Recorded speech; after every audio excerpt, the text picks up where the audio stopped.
So, with your kind permission, I rise to move that the Central Universities Amendment Bill 2022, as passed by the Lok Sabha, be discussed and passed by this August House. The motion for consideration of Central University Amendment Bill 2. आप कुछ बोलना चाहते हैं या Very short.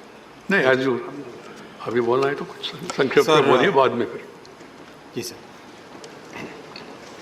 Sir, transport sector देश की economy में एक बहुत ही महत्वपूर्ण सेक्टर है और जिस तरह से माननीय प्रधानमंत्री श्री नरेंद्र मोदी जी ने कंप्लीट. एक मिनट है, जैसा मैंने कहा ये आखिरी दिन है, तो पूरा देश बात करते रहेंगे, इसलिए कृपया एडजर्नमेंट होने तक, पूरा अध्ययन होने तक कृपया बैठ जाइए हाउस में, और जो भी सेंट्रल हॉल में आए वो लोग भी कृपया आ जाइए और शोभा दीजिए उसको.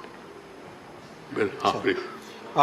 जिस तरह से माननीय प्रधानमंत्री श्री नरेंद्र मोदी जी ने देश में एक नया विजन दिया है इंफ्रास्ट्रक्चर सेक्टर को डेवलप करने के लिए और एक गति शक्ति का एक नया फ्रेमवर्क, नया एक मिशन दिया है, उसमें बहुत सारे सेक्टर्स जैसे railway, highway, metro, airport, waterways, इन सब के विकास की एक नई एक तरीके से नए इंडिया का निर्माण हो रहा है और इन सब के विकास से एक सामान्य मानवीय के जीवन में भी क्वालिटेटिव चेंज आता है. माननीय अध्यक्ष जी, I have taken permission.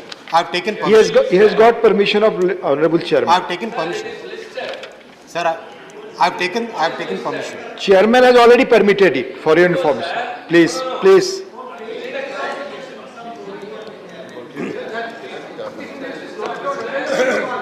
Sir, Honorable Sir, Please. Honorable Chair has already permitted to the Railway Minister. On behalf of him, I am moving. Please.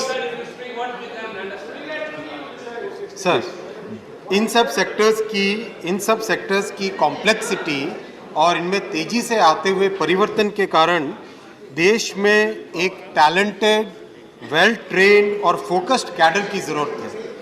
ऐसे ट्रांसपोर्ट फोकस्ड कैडर को तैयार करने के लिए इस बिल के द्वारा एक सेंट्रल यूनिवर्सिटी का स्थापन किया जा रहा है.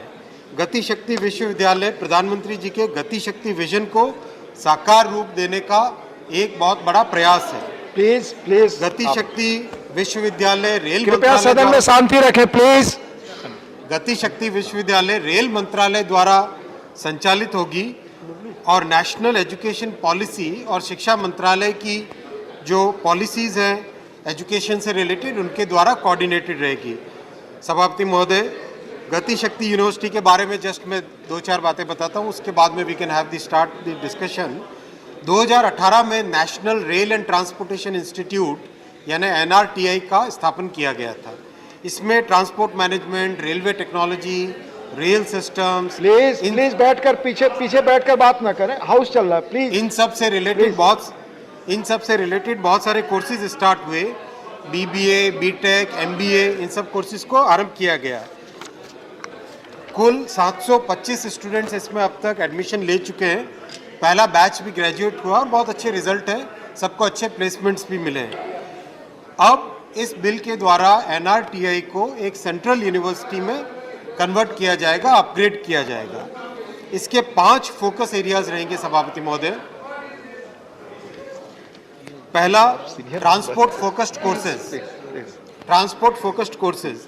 दूसरा, अप्लाइड रिसर्च जैसे bridges, tunnels, material science, artificial intelligence for operational efficiency, new energy जैसे हाइड्रोजन का कैसे इस्तेमाल हो, इन सब कोर्सेज पे फोकस किया जाएगा. तीसरा, स्किल डेवलपमेंट. BTech PhD के साथ ही साथ स्किल डेवलपमेंट पे भी बहुत ध्यान दिया जाएगा, जिससे कि शॉप फ्लोर पे जो रिक्वायर्ड स्किल्स उन सब का भी इसमें ट्रेनिंग दी जाए. चौथा रहेगा टेक्नोलॉजी डेवलपमेंट का. जिस तरह IITs के साथ मिलकर देश ने एक 5G बनाया और जिस तरह से वंदे भारत और कवच जैसे नए टेक्नोलॉजी के निर्माण हुए, उसी तरीके से और भी कई सारी टेक्नोलॉजीज़ का डेवलपमेंट भी गति शक्ति विश्वविद्यालय में होगा.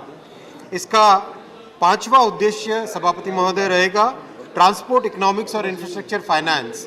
देश में आज रेलवे में कम से कम 3 लाख करोड़ का एनुअल इन्वेस्टमेंट की ज़रूरत है. इसी तरह से हाईवे में 2 लाख करोड़ के आसपास इन्वेस्टमेंट हो रहा है. इन सब की फाइनेंशियल मॉडलिंग, नए तरीके के कंस्ट्रक्ट्स, इन सब की ज़रूरत के लिए इसमें एजुकेशन के कोर्सेज रहेंगे। सभापति महोदय, इस यूनिवर्सिटी का मेन कैंपस बड़ौदा में रहेगा, जहाँ पे रेलवे का इंस्टीट्यूट है, और इसके ऑफ कैंपसेस देश में अलग अलग जगह विकसित किए जाएंगे। ऑलरेडी बजट, रेलवे के बजट में 166 करोड़ 166 करोड़ का प्रावधान है। मेरा निवेदन है सदन से कि इस बिल पर अपने मूल्यवान सजेशन दें और इसको आज पारित करें। धन्यवाद। Motion moved.